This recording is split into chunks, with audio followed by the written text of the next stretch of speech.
Stop immediately, because what you are about to hear is not a simple concept, nor a fleeting motivational idea, but a profound psychological call that Carl Jung believed could change the trajectory of our life. There are rare moments when something silently awakens within us, something so subtle that almost no one notices, and yet so powerful that, if recognized, it completely transforms the course of existence. Jung called these moments signals from the soul, messages from the conscious that try to push us beyond the routine and repetition that is in us. And perhaps, without realizing it, you already received this signal before. Perhaps it touched the edge of your consciousness like a whisper, a restlessness, inexplicable feeling that something bigger was about, but you looked away, attributed it to chance, ignored it. Jung would say that most people do exactly that, as we are conditioned to trust only what is obvious, what is visible, what seems safe. But the unconscious does not speak the language of security. It speaks the language of expansion. Jung believed that every human life has a turning point, a moment when the psyche attempts to break through the old shell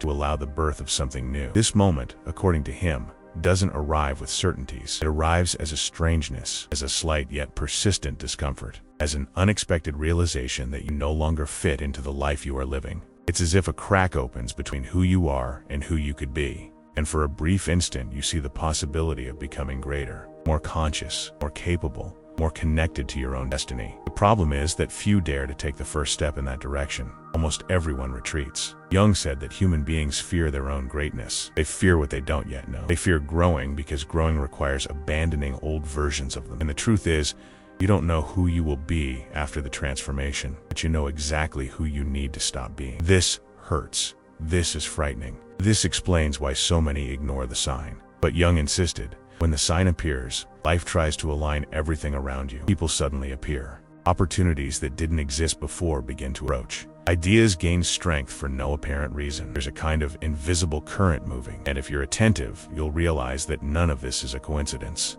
Jung believed that synchronicity is not a trick, but a dialogue between the inner and outer worlds.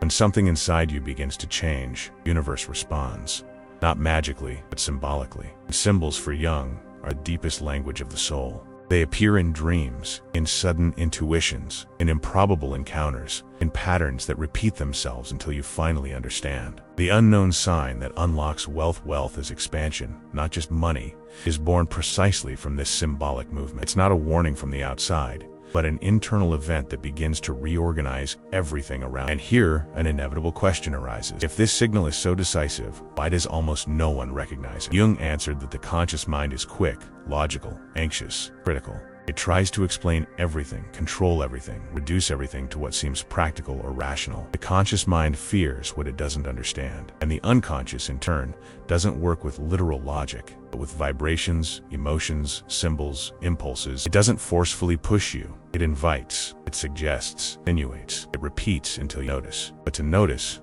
you need to do something extremely rare nowadays. Silence the internal noise for a few seconds. Jung said that the soul always speaks, you listen. And when we don't listen, we end up living lives that don't belong to, following paths that weren't chosen by our essence, accumulating frustrations that could have been avoided if we had paid attention to the fall. Now imagine, for a moment, that Jung is standing before you. Imagine that he observes your life not through superficial facts, but through the invisible movements that shape your inner self. He would see your repetitions, hesitations, your patterns, your fears, hidden desires. He would also see the moments when the signal tried to appear. Moments that perhaps you ignored because they seemed small, irrelevant, or too uncomfortable. Jung would say that none of this was random. He believed that the unconscious only triggers this type of warning when it perceives sufficient maturity to withstand a profound change. This means that if the signal appeared, it's because you are more prepared than you imagine. And if it is appearing again now, it's because something is in motion, something trying to break through stagnation, something insisting that you awaken. But awaken to what?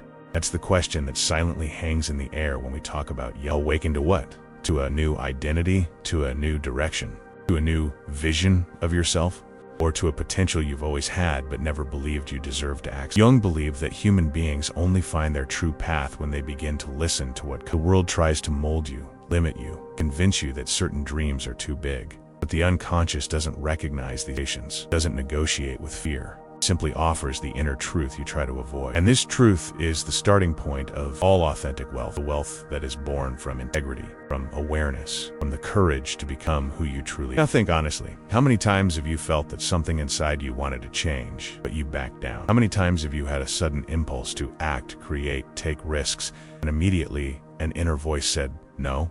How many times have you encountered coincidences so specific that they seemed like a message from the universe, but you preferred not to take them seriously? Jung would say that each of these moments was a fragment of the signal trying to reach you. And if you are here now reading these words, perhaps it is not by chance. Perhaps Jung is again trying to get closer through your own intuition, inviting you to look inward with more honesty. The point in Jung would have insisted on this is that the signal never appears twice in the same way. It evolves, changes, it adapts to your resistance, tries to open paths in different ways, but it never waits indefinitely. There are psychological windows that close when we don't respond. There are inner paths that cease to exist when we don't dare to enter. Jung said that life is generous, but not infinite, and the soul is patient, but not eternal in the same forms. If you ignore a profound calling, the next one will never be the same. That's why he warned, pay attention when the signal comes, because ignoring it is rejecting your own destiny. Perhaps, at the very moment, you are feeling something stirring within you, a slight expansion in your chest, a restlessness, curiosity you can't explain. Jung would say that this is already the beginning of the signal, and it all starts when you choose to pay attention. The next part will delve deeper into what happens when the inner door begins to open. But before we continue, allow yourself a sincere question. What if this sign is happening right now? Carl Jung stated that the door to abundance opens first within ourselves. He wasn't talking about something mystical or unattainable, but about a real, intimate, and profoundly human process. He said that there is a decisive moment when the unconscious begins to reorganize itself, creating openings through which new possibilities try to enter. This moment is not usually grand. On the contrary, it usually manifests itself in the small details of daily life, in the little oddities that you try to ignore. Jung believed that the inner signal always begins with simple gestures that reveal that the soul is trying to speak. Perhaps you've already experienced one of those seemingly mundane situations that leave a strange sense of significance. One ordinary day, you wake up and realize something is different. Can't explain it, but you feel a slight inclination to change something in your reorganization. Start a project you've been putting off for years. Send a message you've been avoiding. It's as if an invisible hand touches your shoulder and says, pay attention now. And yet you hesitate. This hesitation is the first conflict between the old and the new. For Jung, it is precisely there that the inner door begins to open. He said that the unconscious creates openings through repetitive signals, a thought that persists, an emotional discomfort that returns, a mental image that arises when you're almost asleep, a coincidence so specific that it seems to have been written for you.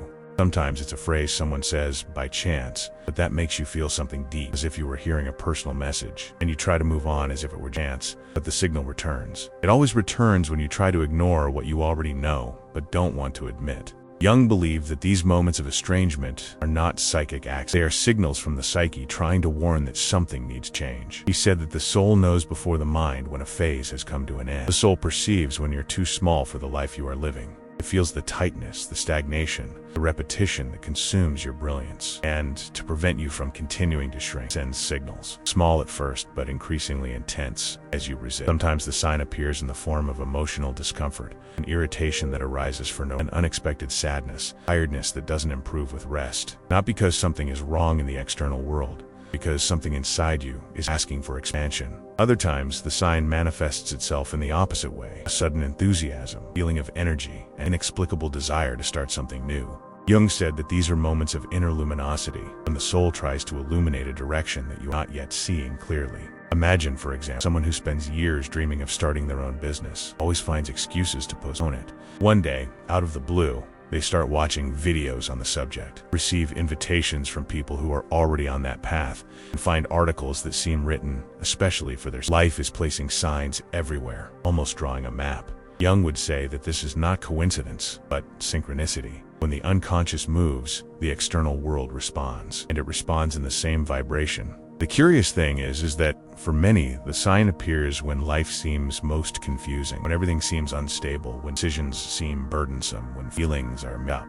Jung believed that confusion is an invitation. The psyche messes up what is old to make room for what is new. But because we are used to seeking control, we interpret confusion as weakness. In fact, it's strength. is movement. It is the beginning of the change you have tried to bring about for years, never had the courage to embrace. And here's a profound turning point. Jung said that the inner door doesn't open because you want to change. It opens because you can no longer remain the same. The signal that unlocks wealth appears precisely when you reach the limit between enduring and the soul decides that you can no longer remain where you are. And then it calls. Calls through sensations, encounters, perceptions, memories, dreams, impulses. Calls until you listen. But what do you do when you feel that calling? For most people, the answer is simple. Nothing. Fear creeps in, doubt grows, logic tries to justify returning to the familiar zone, and the signal disappears. Not because it ceased to exist, but because you weren't ready to recognize it. Jung said that ignoring the signal makes life lose its shine. You continue, but you don't move forward. You walk, but you don't evolve. You breathe, but you don't live fully, and that weighs on you. It weighs heavily. That's why Jung emphasized so much the importance of awakening to inner movements.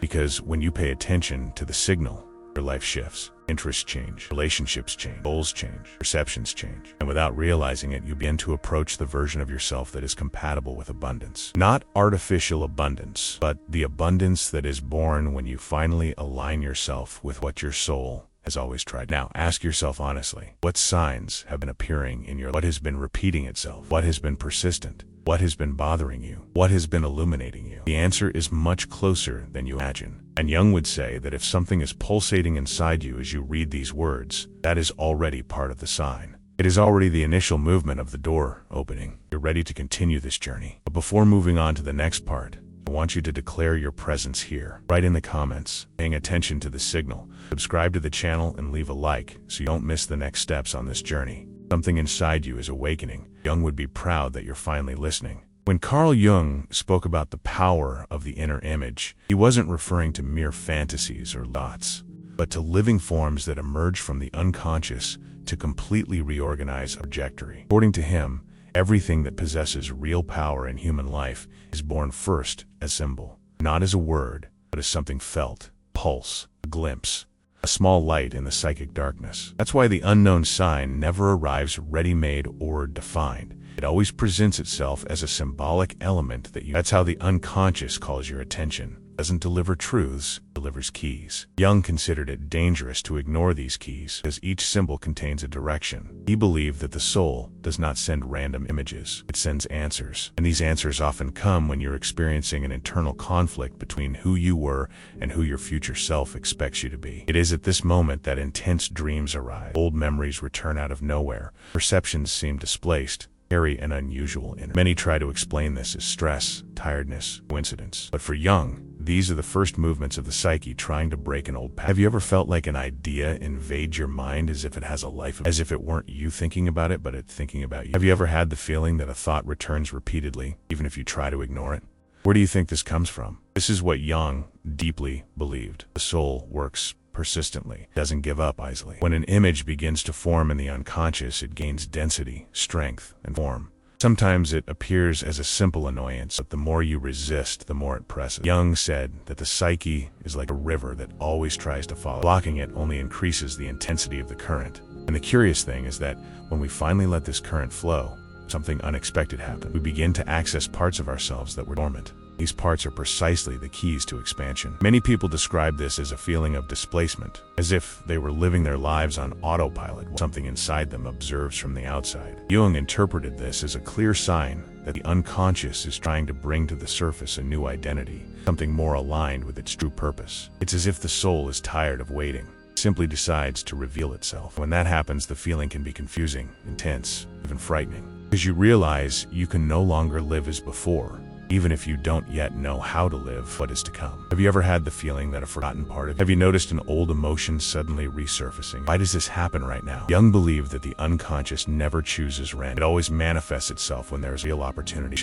An important detail is that this transformation doesn't begin with grand gestures, but with small changes in perception. Sometimes it's the way you look at a problem. Sometimes it's the way you react to something that used to irritate you. Sometimes it's the courage to admit a truth you've avoided for years. These small shifts are crucial because they indicate that the inner image is taking shape, solidifying, becoming conscious.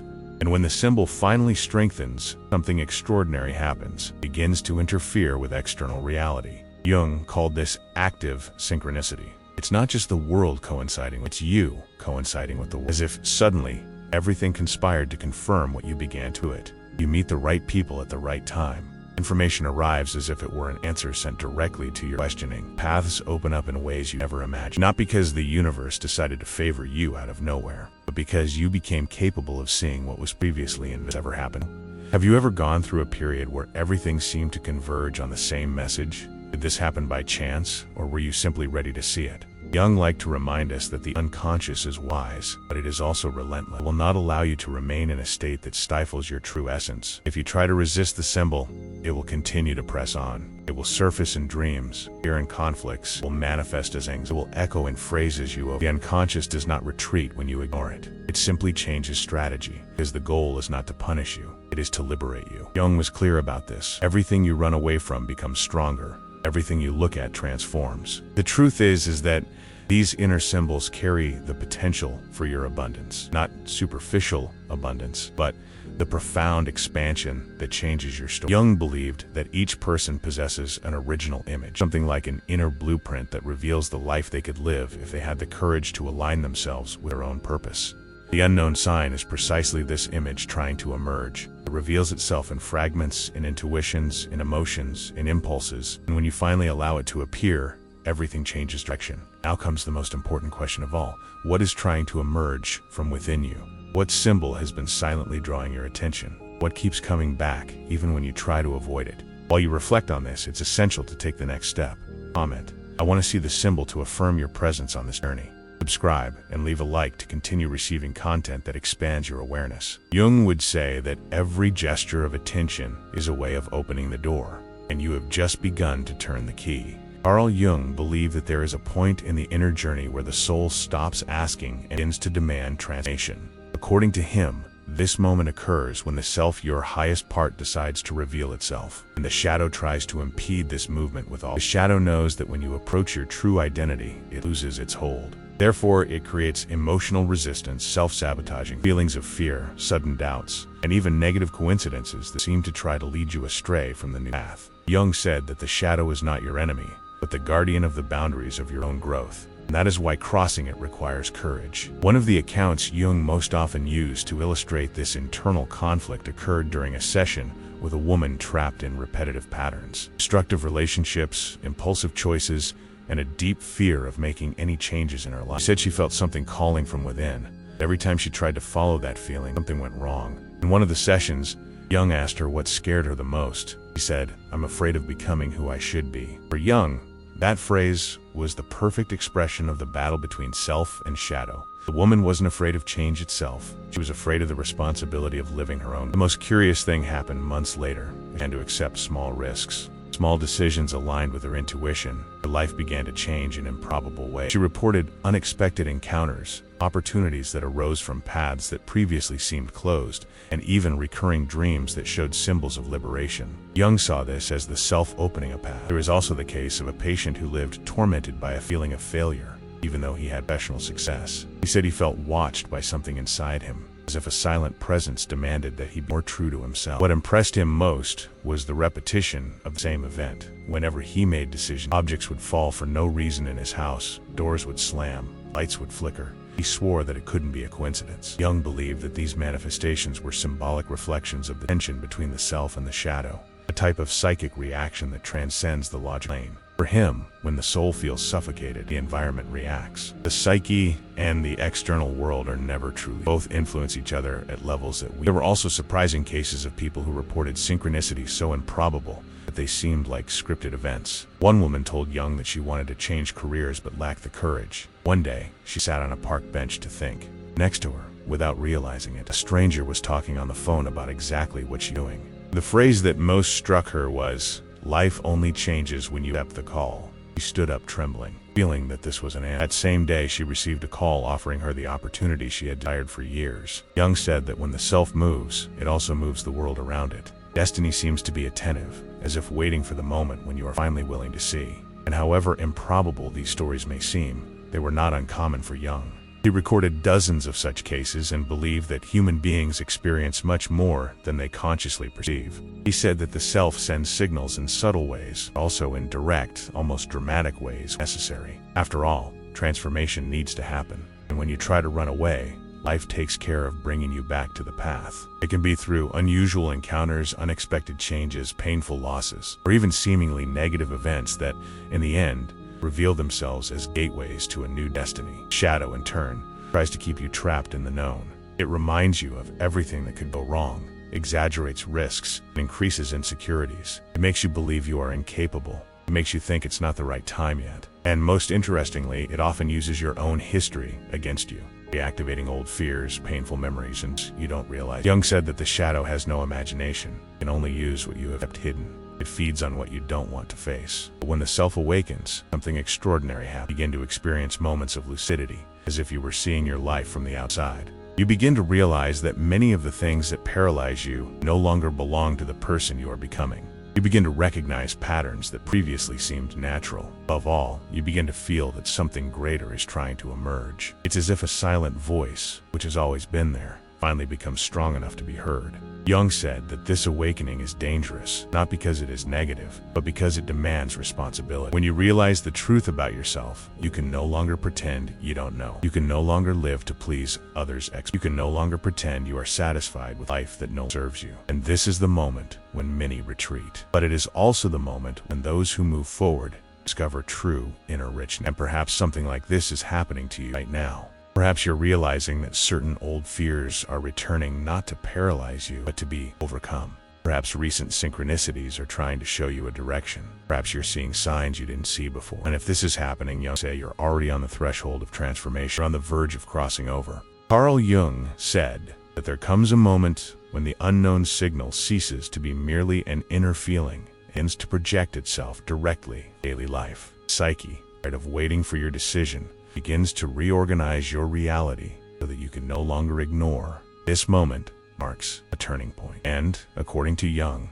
whoever reaches this point ought to cross one of the most important frontiers of their own existence. Self begins to lead, and nothing remains the same. Transition usually manifests subtly, and you notice mood swings, changes in your thinking, a heightened sensitivity to things you didn't notice before. Small details catch your attention. People start to distance themselves for no apparent reason, while others approach as if they were new pieces fitting into your path. Even simple events seem laden with meaning. It's as if your perception becomes sharper, more alert, more conscious. Jung said that this is not a superficial phenomenon, but a symptom that something internal has finally awakened. Sometimes, however, change doesn't come smoothly. Some people experience intense disruptions, unexpected job loss, the end of a stable relationship, a conflict that seemed impossible. For Jung, these disruptions are not punishments, but adjustments. When you stray too far from your center, life finds ways to realign your course. Some of these events may seem negative at first glance, but over time, they reveal themselves as necessary passages. How many times have you looked back and realized that something difficult ended up opening doors you would never have found if everything had remained the same? This is the kind of intervention that Jung considered a clear warning that the self is trying to regain control of the narrative. And here's an interesting point. Jung believed that when you ignore the inner calling, life begins to increase the volume of the signals. They become more insistent, more symbolic, more impossible to ignore. It could be a recurring dream with strong imagery. It could be a phrase you hear in different places on the same day. It could be a feeling of urgency, as if something is trying to push you in a direction you don't yet understand. He said that the soul doesn't give up on its own evolution, even when you try to resist. But there's another layer of tension that Jung described when you finally accept the signal. When you decide to look inward and follow the direction that life seems to offer, the shadow reacts. It doesn't want to lose the space it has conquered within you. It releases old memories, revives fears, reinforces negative beliefs, and tries to convince you that you're not ready. Many people confuse this reaction with a setback. Jung taught that it's exactly the opposite. The shadow's reaction is proof that you're on the right path. It only fights when it feels it's losing strength. This phase is intense because you begin to live two realities at the same time. On one hand, the self calls to you, inspires you, propels you forward. On the other, the shadow tries to pull you back to the old. It's an internal conflict that is reflected in everything: decisions, relationships, opportunities, and even the way you see the world. Jung said that this tension is the true laboratory of transformation. It is in this tension that you begin to perceive what you truly desire, what you truly fear, and above all, what you truly need to abandon. Many of Jung's patients reported a kind of internal division, as if two voices were competing for space within them. One that said go, and another that said come back. Some even reported physical experiences, palpitations, sudden heat, feelings of alertness for no apparent reason. Jung considered these manifestations signs that the psyche is undergoing a process of profound reorganization. He said that the body reacts when the soul moves. Inner change never happens in isolation. It permeates everything around. And then comes a revelation that Jung repeatedly insisted on. At this stage, you are no longer the person who began the journey, but you have also not yet become who you should be. You are on a kind of bridge. Crossing that bridge is the great challenge. Life begins to test your decisions. Small choices gain weight. Seemingly simple situations become indicators of progress. Realize that whenever you act in alignment with your intuition, something flows naturally. But whenever you try to act based on fear, everything freezes. Jung said that this is the language of the soul, showing which path to continue. This period also tends to bring a sense of urgency, an impression that if you don't act now, something important might. This isn't about artificial haste, but a profound recognition that there is a right time to cross the threshold. Jung called this timing the moment of the soul, and believed that when it arrives, feel it. You feel it in your body, in your mind, in your energy. You feel as if you're facing an invisible boundary, and you know you cannot back down. At the same time, unexpected events begin to emerge as tests. The opportunity that seems too good to be true, the invitation that seems risky, the conversation that reveals something you need, a chance that arises out of nowhere. None of this is a coincidence, not at that stage. Jung said that when the self takes the lead, life becomes a perfect mirror of its inner movement. Everything that appears is part of the process.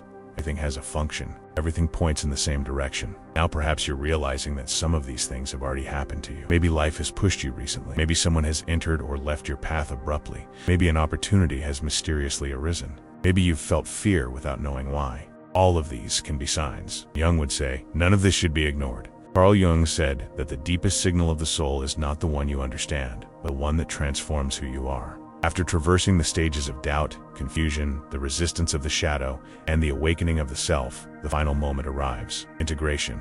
This is where the inner journey ends, and outer life finally begins change. This is where everything you have felt, perceived, and questioned finds form, direction. But Jung insisted that transformation never happens through intellectual understanding. It happens when knowledge becomes action, when sensation becomes choice, when the symbol becomes real movement in life. He said, you become what you do, not what you merely understand. And that is why this moment is so decisive. This is the point where you need to honestly look at everything that has emerged within you along this journey. The coincidences that caught you, the fears that resurfaced, the inner images that insisted on revealing themselves, the intuitions that seemed to pull you somewhere unknown, the conflicts you felt between the past and the future. None of this was random. You arrived here because something within you had already begun to change even before you realized it. And now this change needs to translate into gesture, action, and stance. Jung said that the soul cannot remain compressed after it awakens. It demands expression, demands space, demands truth. But what does responding to the signal mean in practice? It's not about impulsively abandoning everything, nor about making gigantic changes in a single day. For Jung, responding to the signal means taking small, consistent actions that align your life with what your intuition already knows. For example, if you feel the urge to start something, take the first step, however small. If you realize that certain environments drain you, start leaving them. If you've identified that a relationship is preventing you from growing, establish clear boundaries. If an idea keeps coming back, explore it without fear of seeming naive. Jung saw life as a series of small openings that create entirely new paths. He also said that the shadow continues to exist even after awakening, but no longer as an enemy. It becomes an ally when you recognize it. But what once paralyzed you now transforms into fuel for your growth. Old fear reveals what requires courage. Doubt shows where you haven't yet decided. Resistance indicates where repressed power exists. Jung believed that nothing within you is useless. Every part has a function. Every emotion has a message. Every challenge has a purpose. And when you begin to look at yourself from this perspective, the world around you changes along. Perhaps throughout this video you felt something emerge. Perhaps you realized that certain patterns make more sense now. Perhaps you remembered moments in your life when the sign tried to manifest itself. Perhaps you are understanding for the first time that the wealth Jung mentions is not just material. A state of inner alignment so profound that it ends up reflecting in everything you experience. When you change inside, life responds outside. Decisions become clearer. Opportunities approach. Paths reveal themselves, and what once seemed inaccessible begins to seem natural. Apply this today, not tomorrow, not when everything is perfect. Jung said that waiting for the ideal moment is the shadow's most efficient strategy to keep trapped. The ideal moment is the moment you feel the signal, and if you felt it now, this is the start by doing 3 simple things. First, acknowledge what is alive within you. Name the desire, the impulse, the intuition. Second, choose a concrete gesture that represents this inner truth, something small but real. Third, observe what happens around you in the next few hours or days. Jung believed that when the self is honored, the world responds quickly. A message arrives, a door opens, clarity emerges, not because it's magic, but because you are finally aligned with yourself. And remember, no one will walk this path for you. No one can walk through the door that only you have noticed. Life may offer you signs, it may present you with opportunities, it may take you to the limit of change. The journey is yours. Jung said that the last stage of the process is always individual. It is the moment when you look at yourself and recognize that you can no longer go back to being, because you no longer want to go back, that something has changed forever. And this realization is the true birth of inner strength. There is no more powerful symbol than a person who finally chooses to be whole. If you've made it this far, it means something inside you has already begun to stir. Perhaps it's subtle, perhaps profound, perhaps confusing. It doesn't matter. What matters is that you recognize that something is calling you. And answering that call may be the most important decision, because the soul doesn't miss the mark. It doesn't call without reason. It doesn't awaken without purpose. If it has spoken, it's because the time has come. Now I ask you for something simple, powerful. Declare your presence. Comment, even anonymously. Choose to cry. This gesture isn't for the algorithm, it's for you. It's a symbolic commitment to your own journey. Like the video, to reinforce your inner decision, and subscribe to the channel to continue awakening parts of yourself that may never have been seen. Transformation begins the instant you admit you're ready for it. And if you felt the signal, then you already are.